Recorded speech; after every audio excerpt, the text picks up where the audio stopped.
It's mid-November 2001.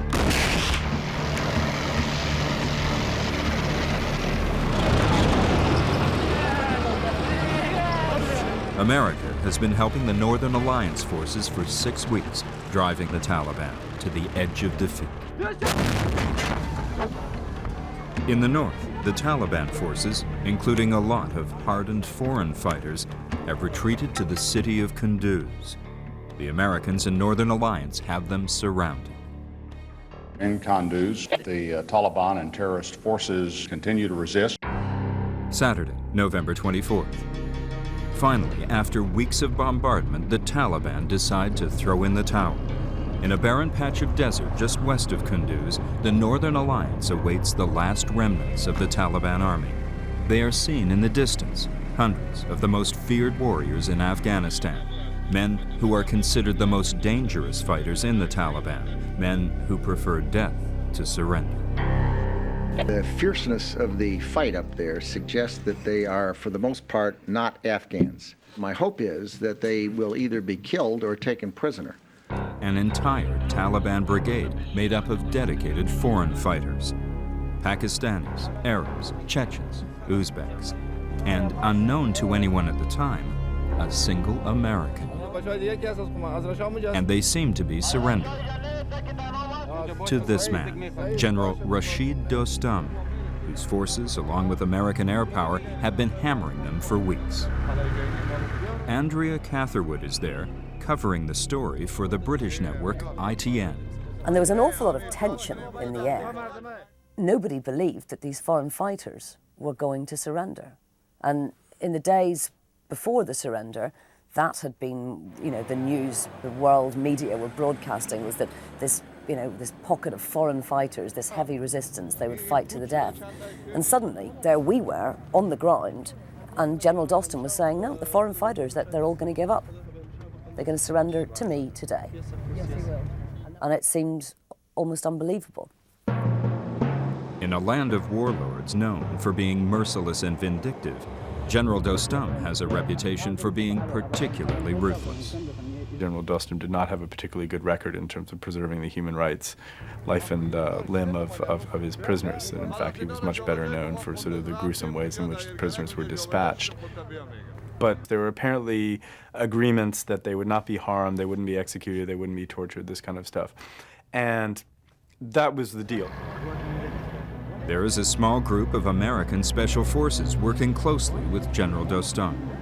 They told us, hey, look, they're working on a surrender agreement, but they don't want to lay down their weapons. So we called up B-52 in the area, and we had them do a 360. And so they put a nice little halo over their heads. And then about 5 minutes later, they were like, okay, they're laying down their weapons, and they're surrendering. Things in the desert were very rushed, so we couldn't search them there. We just collected their weapons and loaded the prisoners into trucks to take them away. We could see them in the dust, and some trucks drove up along the desert road. And at first we thought they were carrying the Taliban, but what they were actually carrying was all their munitions, all their arms.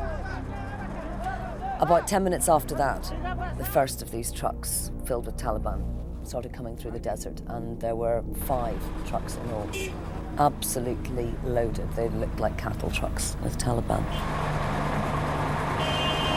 I remember my cameraman and myself talking to each other at the time and saying, wow, these guys look really different.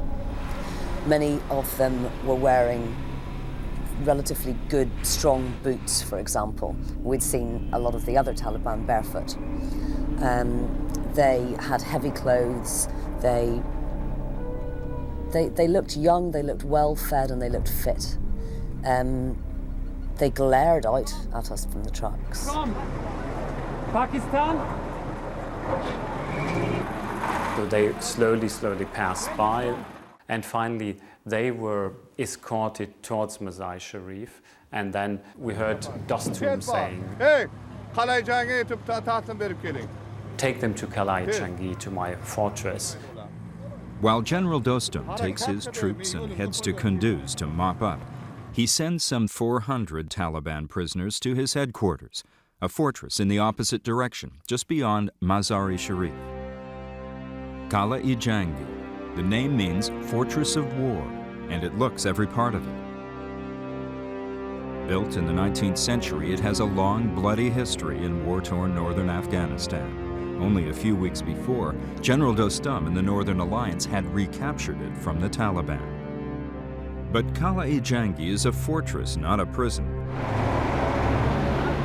And these soldiers holding these Taliban fighters are not accustomed to handling prisoners.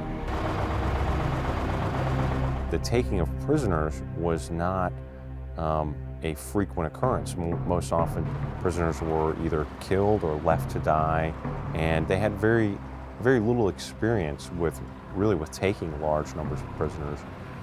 Inside the fort, you had foreign fighters sort of milling around in amongst some Northern Alliance soldiers who were carrying guns, and in amongst us who were taking their pictures. And as they were being searched, our translator, he called us over and said, look, and he held up 2 grenades and said, we just found these on the Taliban. It's almost inconceivable that you would bring the most dangerous enemy right inside your own headquarters. And yet that's what General Dostum did.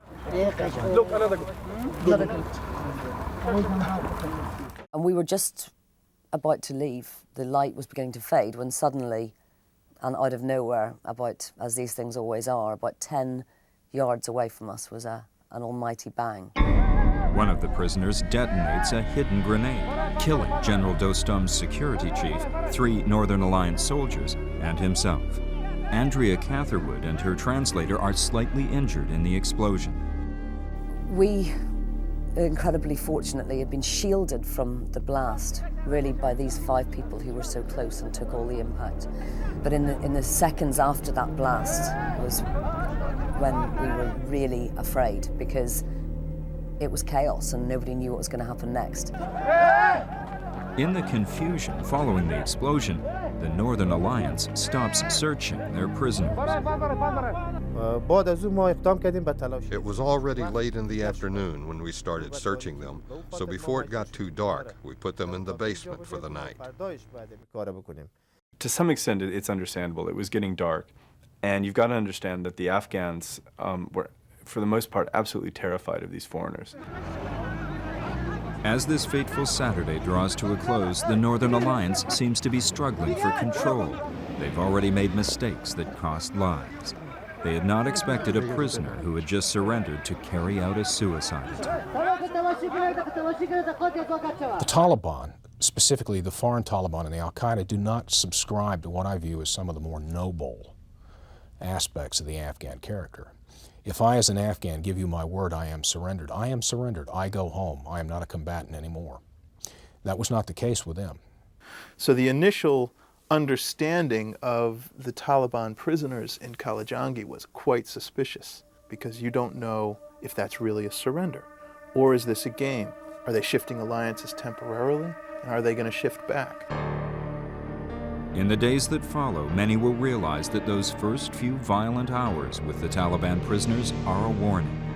But by then, it would be too late.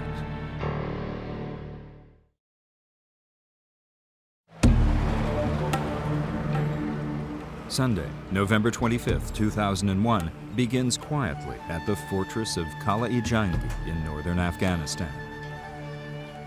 More than 400 Taliban fighters, mostly foreigners, are being held prisoner in the darkness below the fortress. There are no Western journalists here this morning, but an Afghan cameraman captures the scene on video as prisoners are brought out of the basement one by one and searched. Their elbows are tied behind them, and they are seated in rows in the courtyard at the southern end of the fortress. Afghans working with the Red Cross begin registering the prisoners' names as a handful of Northern Alliance soldiers stand guard. It is here, in this courtyard at the southern tip of the fortress, that the lives of 3 Americans intersect. 2 of them are CIA operatives. One of them went by Mike, The other went by the name Dave. And the two of them were inside the fortress interviewing these Taliban prisoners, trying to determine which of them were al-Qaeda and what their links were to the organization. Dave is tall and bearded, dressed in Afghan clothes. He is well known to the Afghans, who call him Daoud. He speaks several local languages as well as Arabic and Russian. The agent known as Mike is a 32-year-old former Marine from Alabama, Johnny Michael Spann. He has been with the CIA for only a few years.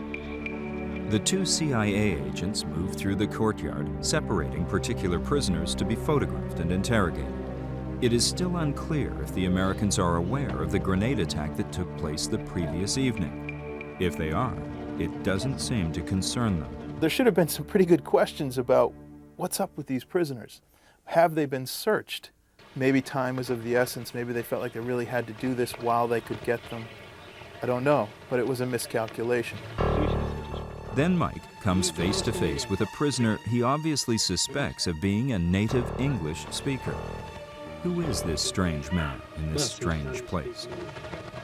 Spann doesn't know he's interrogating an American member of the Taliban, a man the world would later know as John Walker Lind. You believe in what you're doing here that much? You're willing to, you're going to be killed here. How are you good to come here? Who brought you here? Hey, who brought you here? Lind doesn't respond. Moments later, Dave arrives. They seem to play good cop, bad cop. Decide if you want to live or die, and die here. I mean, if you don't want to die here, he's going to die here, because we're just going to leave, and they're going to prison the rest of the short life. It's his decision, man. We can only help those guys who want to talk to us. We can only get the Red Cross to help so many guys. If they don't talk to us, we can't. We can't. You know the people you hear, hey, look at me. You know the people that you're here working with are terrorists? They killed other Muslims. There were several hundred Muslims killed in the bombing. The video of the interrogation shows only fragments. Lind never speaks, and the interrogation moves on to other prisoners. In another part of the fortress, Arnim Staudt, a German reporter, is waiting for permission to see the prisoners. We were waiting, birds were singing, sky was blue, and all of a sudden there was an explosion, at least one, big bang. And then nearly immediately heavy gunfire was exchanged. The gunfire became more and more intense, and I grabbed my sat phone and ran.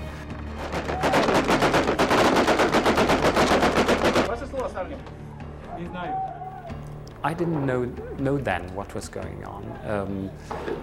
I only learned it from that American, from Dave. What's happening? There's a prison uprising. There's a prison uprising, yeah. So, how did they have got weapons? They stole them from us? In the courtyard where the prisoners are held, things have gone terribly wrong. Somehow, the prisoners have overcome their guards. Dave narrowly escapes, but his partner, Mike, is missing.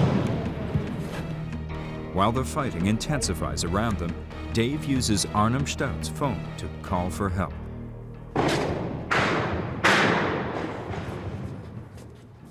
It works if you're in here. Yeah, we're getting heavy fire. There's an insurrection. We just need help to free this place up. In what turns out to be a deadly mistake, the prisoners were put near an armory inside the fortress. In a matter of minutes, they locate the store of weapons and attack the Northern Alliance with machine guns, mortars, and rocket-propelled grenades.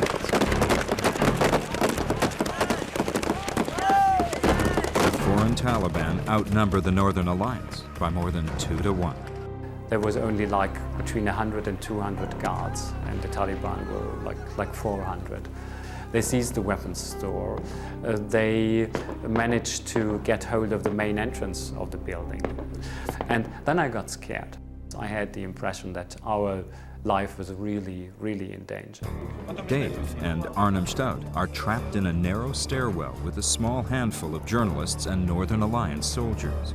No, we do not control the fort. We control one end. I think it's the north end. It's the sever, huh? It's the north end, yes. We control the north end of the fort. The south end of the fort is in their hands.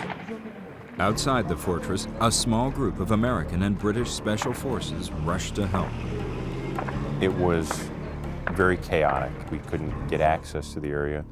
The former prisoners were now in control of the southern half of the compound and attempting to enlarge their area of control or break out altogether. So it was a very tense situation. They were confused. They were confused that day. The first day, everyone was confused. The special forces urgently need the help of the Northern Alliance, but find themselves without a translator.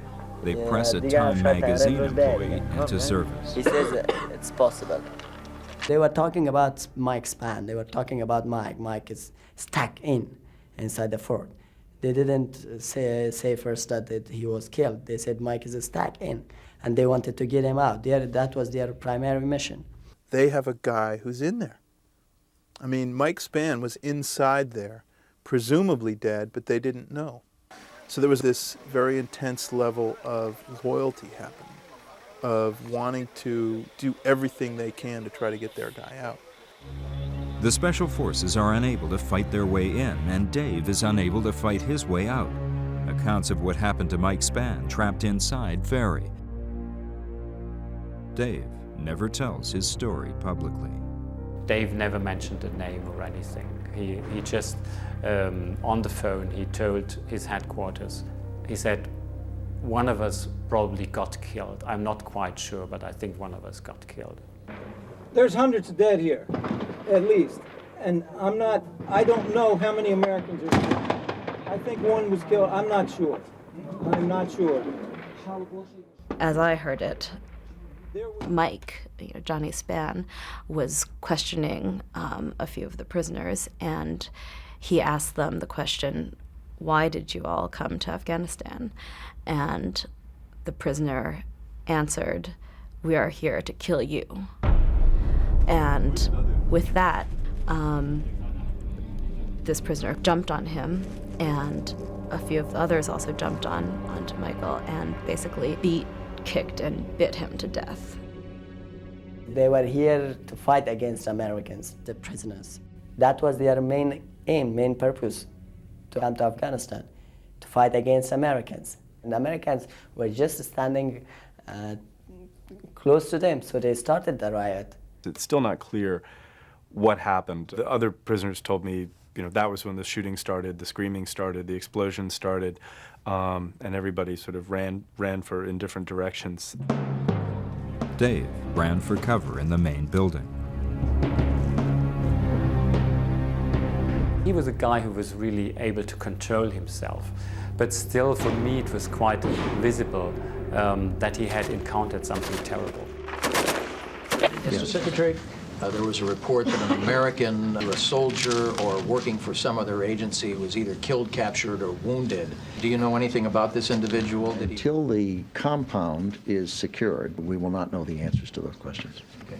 We were able to establish radio contact over a CB radio used by the Afghans with Dave, and determined that he was alive, he was under fire, and was safe for the time being, but was very unsure of how long that would last. And my first priority at that time was to get him out of harm's way. However, most of the American Special Forces had gone to Kunduz with General Dostum to deal with the last remnants of the Taliban army. Fewer than a dozen American soldiers remained to help the Northern Alliance contend with hundreds of armed Taliban inside. I think the biggest surprise for me was the sense of disorganization, disarray, and lack of coordination with the Northern Alliance. These were not even the best of the Northern Alliance, which in itself is a pretty ragtag group of fighters. It was really a bit of a pickup force because everyone else was at Kunduz. The senior leadership was at Kunduz, the senior Northern Alliance commanders. It was the most thinly run operation ever. The Northern Alliance is outnumbered and taking heavy casualties trying to regain control of the fortress. General Fauzi leads the Northern Alliance troops. I have been at war for 24 years, but this battle was by far the most difficult and the most dangerous because these people were ready to die. They wanted to die. Inside the fortress, Arnhem Stadt is trapped in the stairwell with Dave and a few Northern Alliance soldiers. They begin to realize that no rescue force is going to fight its way in. We discussed it with David, how to get out, because he said, well, probably we ought to get out of here before nightfall. And that's what we agreed upon, that spending the night there could be very dangerous. There was only one route, ground route out, and that was through the gates in the center of the compound. And if you could not get out through that, the only way to get out was to go over the walls. And of course, to do that, you had to expose yourself. We had to cross all the roof, which was in the middle of the line of fire and without any protection. So it was a real decision. I mean, risk your life for 20 seconds and be completely exposed without any shelter. As the trapped men delay making the decision, the Northern Alliance keeps taking heavy casualties.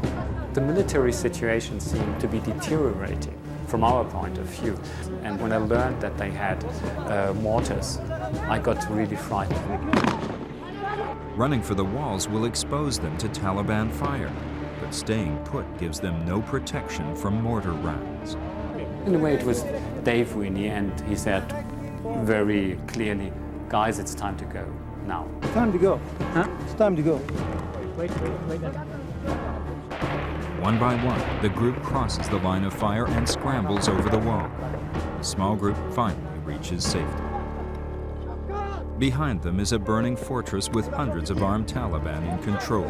And in there somewhere are two Americans, the first American Taliban, John Walker Lind, and the first American killed in the Afghanistan war, Mike Spann.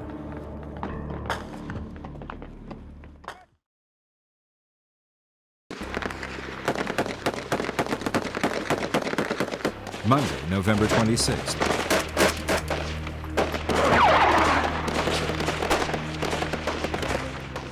The battle at Qala-I-Jangi is in its second day, and the Northern Alliance begins to look badly outgunned. The prisoners have captured an arsenal inside the fortress and seem to have an unlimited supply of munitions. The American Special Forces, still trying to recover CIA agent Mike Spann, have called in their most powerful weapon to put down the uprising: airstrikes.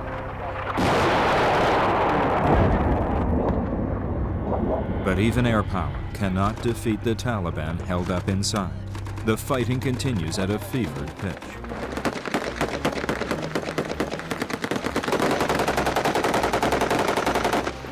The Northern Alliance still holds the fortress walls and front gates, but the Taliban is in total control inside. British Special Forces, called in the previous afternoon, are involved in some of the fiercest fighting alongside the Northern Alliance as they struggle to regain control. I think we're all a little bit amazed at the tenacity that they had displayed and the skill. So they were in control of mortar, they were in control of AK-47s, they had shoulder-fired rockets, they had a lot of weaponry. These were highly trained, highly motivated, and ultimately extremely dedicated Al-Qaeda terrorists. We had heard stories before about how these Taliban fighters, especially the foreign fighters, were all fighting to die. And it wasn't until this uprising in Qala-I-Jangi that you actually see evidence of that. Even the reporters, they were wondering, hey, you know, this might not go our way. What if our guys lose?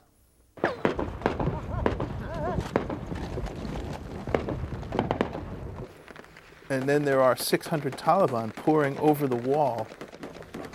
It's conceivable, isn't it, If the journalists are worried about being overrun, the U.S. Special Forces understand that if the prisoners are able to leave the fortress and get to the nearby city of Mazar-i-Sharif, the consequences for America's war in Afghanistan could be devastating. It would have been a catastrophic blow, at least at that time, had Mazar-i-Sharif been recaptured by the Taliban. The Al-Qaeda and the non-Afghan troops have been among the toughest of the fighters and the most determined and the least likely to surrender. Repeated airstrikes failed to dislodge the Taliban inside, so a group of special forces and Northern Alliance soldiers decide to re-enter the fortress in order to use lasers to more accurately target additional airstrikes. Once inside, they come under heavy attack. We were taking fire on that one position, and the mortar rounds kept lobbing right in front of us. And immediately the special forces team leader that was with us, he was, he made a call and said, "Hey, we need some aircraft in here." Outside the fortress, Bei Fang and a small group of reporters are alongside another group of Special Forces soldiers when the airstrikes hit. As we were watching, they called in this airstrike. We could hear everything over the radio, and they were also talking to the team inside the fortress. And at one point, they said, "We think you're dangerously close," but they said we have to be this close to laser the target. Roger. Be advised at this time, we're going on the building that's in the center of the compound, the house. East 066 fight 8 9er 4 5 over. Hey, Mr. Be advised, they're about ready to drop. Pull back at this time. Over. Hey guys, get out. It's up. You're shrapnel inbound. Shrapnel inbound. What the hell happened? They shot the wrong man. Wrong. That was absolutely wrong. Slowly, the dust cleared, and then we realized that something had gone wrong. There were some other bombs which missed too, but this missed very dangerously because it hit Northern Alliance guys. Apparently, the special forces there either gave the wrong coordinate or the coordinate was given and this, quote, smart bomb missed its mark because it slammed about 30 yards off of where the Northern Alliance and the Special Forces were based. The commander of the Northern Alliance troops is on a fortress tower when the bomb hits. At that moment, the impact was enormous. I felt this crushing pressure in my ears and over my whole body. I felt my life was over. We were anticipating the bomb being dropped, and we were kind of waiting for it. The next thing I remember was flying through the air, kind of weightless. My hearing went out. I felt this heat in my face. I landed on the ground, and I just felt my arms, felt my legs. There was all this cloud of smoke around, and that's all the dust cloud, and I kind of stood up, and I was like, okay, I'm still good. And we started seeing Northern Alliance soldiers kind of come staggering out from the fortress, bleeding from their ears and their eyes, and kind of just, looking shell-shocked. What happened? The man, he said that they were bombed. They were bombed. I saw the injured bodies and the dead bodies of some of the soldiers, Afghan soldiers, whom I was talking with while I was on the tower. And they were very friendly. I saw their dead bodies being taken to a hospital. More than a dozen Northern Alliance soldiers are killed and many more wounded. 5 American Special Forces inside the compound are also injured. At about 01:30 this morning Eastern Time, 5 U.S. service members were injured when they called in close air support mission and the weapon hit near our team's position. Clearly this was a screw-up, and clearly this was becoming a fiasco. Now you're at a point where you've actually got a friendly fire incident, and now you got to medevac out the few that you have. And there's something happening on the ground, which is the American and British SAS forces are getting pissed off. Turn the cameras off. Go. Turn the cameras off. Go. You're not at home. Go. It's not the United States. Go. If you're not in the United States, Please turn the cameras off. you have no right, no authority here. Then put that in your notes. Put that in your notes. Put that in your notes. And now they want to see this thing end. And that night, Monday night, was, I think, the point at which they lost their patience. And that's when we see, from Mazar-Sharif, very intense airstrikes, pounding, punishing airstrikes, virtually all night.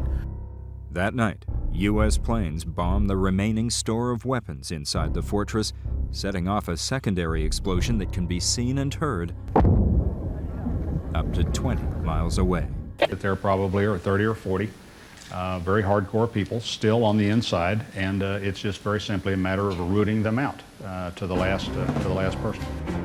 But at Qala-I-Jangi, nothing is simple, and nothing yields to expectation.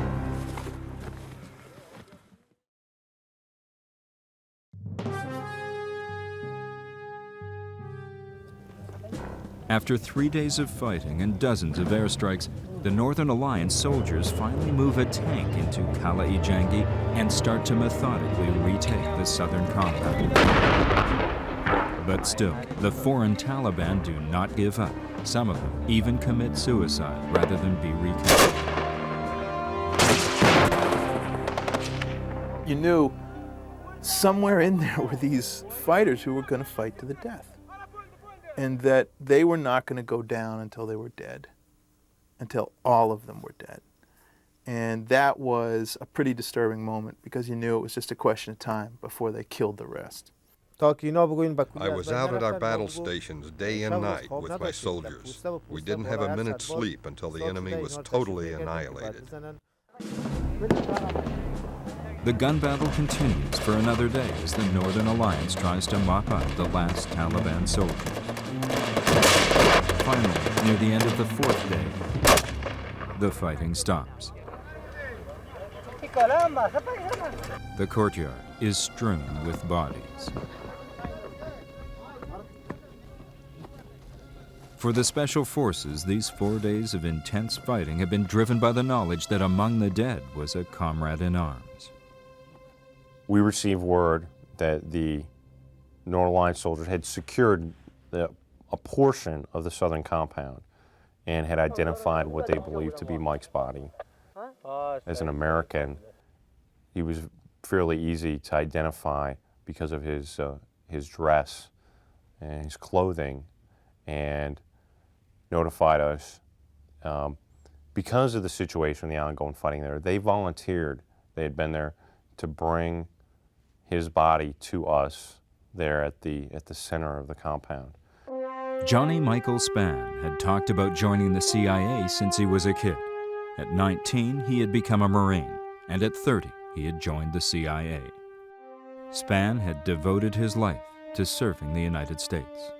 I wouldn't use the term an emotional event, but there was a sense of relief and also some, we were glad that we could bring him home and return him to his family with the dignity and the honor that he deserved. Mike Spann's body was just one of the hundreds that litter the ground at Qala-I-Jangi. Dead Taliban and unexploded munitions are everywhere. Northern Alliance soldiers wander dazed through the carnage. When we got in there was a crushed body. A tank had run over it. All the dead horses with their bodies like balloons. And between them, the dead bodies of the Taliban. Of course, it was a horrible scene. It was just like, I mean, it was a battlefield. After 5 days of brutal combat, the Red Cross is finally able to enter the cork-strewn fortress and begin carrying away the dead and caring for the wounded. On Thursday morning, the municipal health workers had arrived from Mazar and had been cleaning up bodies, picking bodies up. Working in cooperation with the Red Cross, Afghan health workers receive permission to enter a building in the center of the courtyard known as the Pink House, where they expect to find more dead bodies. So these three local municipal health workers go down in the basement and discover that, in fact, the guys down in the basement were not all dead. After all those days of gunfire and airstrikes, there are still some Taliban making a stand. The health workers enter the basement unarmed. 2 are shot and a 3rd taken prisoner.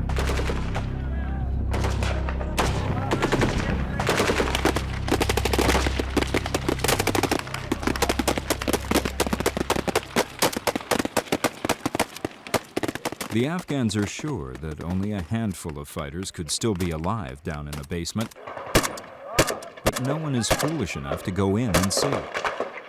So, for hours, the Northern Alliance tries to kill the Taliban fighters from a distance, tossing in hand grenades. When that tactic doesn't finish them off, the soldiers pour diesel fuel through the windows and set it ablaze. Still, the prisoners deep in the basement continue to fight. Finally, it is decided to literally flush them out of their sanctuary. Water was poured down in the basement on a Friday afternoon, Friday evening. Thousands of gallons of water were poured in so that those who could stand stood in the water up to their chests, and those who could not stand drowned.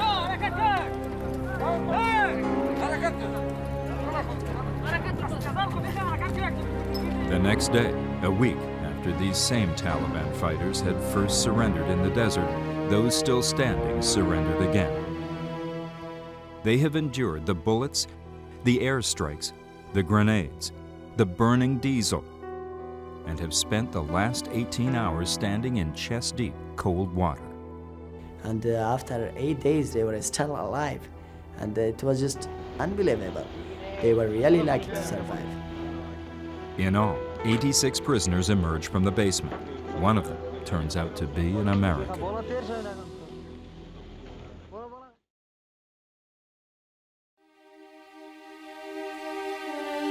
The Taliban survivors of the Qala-I-Jangi uprising are loaded onto trucks.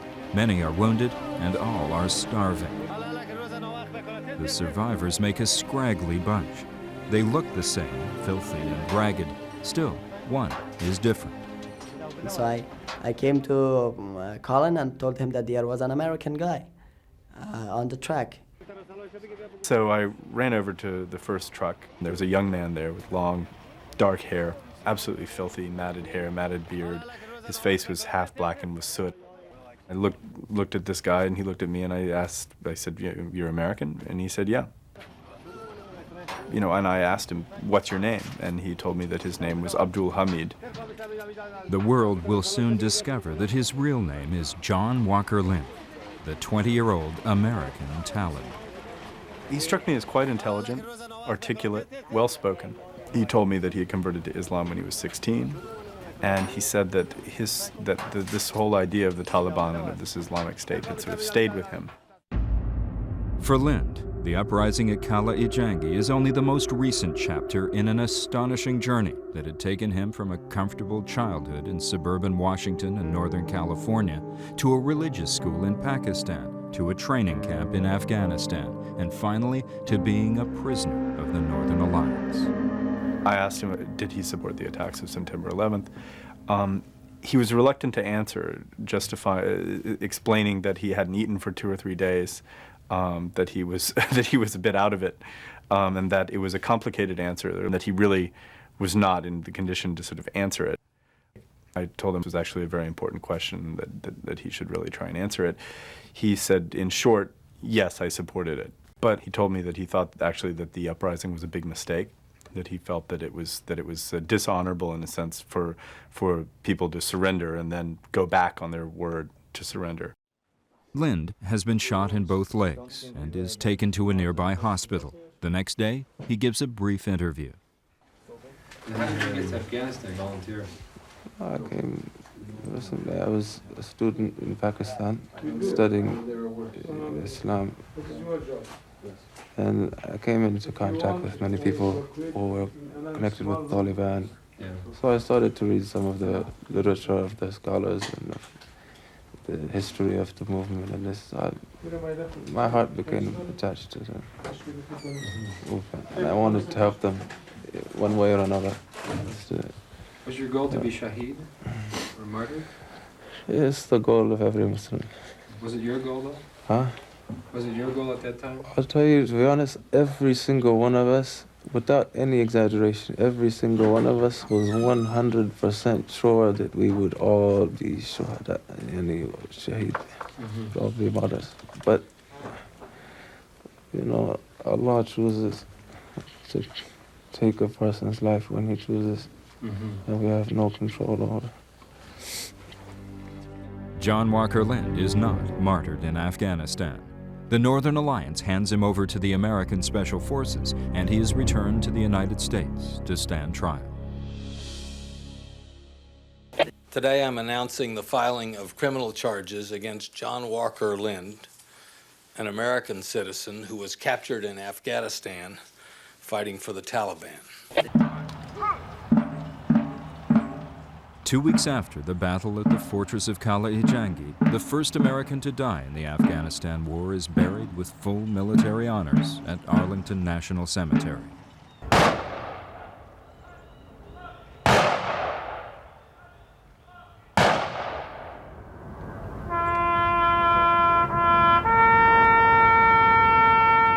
Mike Spann, the ex-Marine, gets a full Marine Corps Honor Guard. About 100 people, friends, relatives, and other federal officers come to pay respects for the young CIA operative.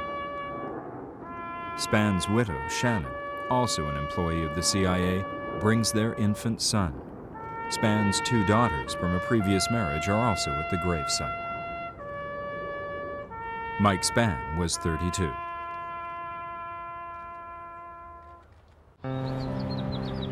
Ten months later, just a few miles away, at the federal courthouse in Alexandria, Virginia, that other American at the Battle of Qala-I-Jangi is sentenced to 20 years in prison.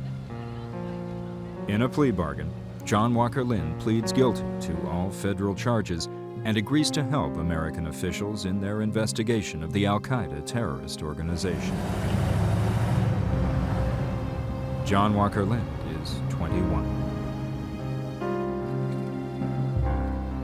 The place where these 2 young Americans crossed paths while on opposite sides has gone down as one of the bloodiest battles of the Afghanistan War.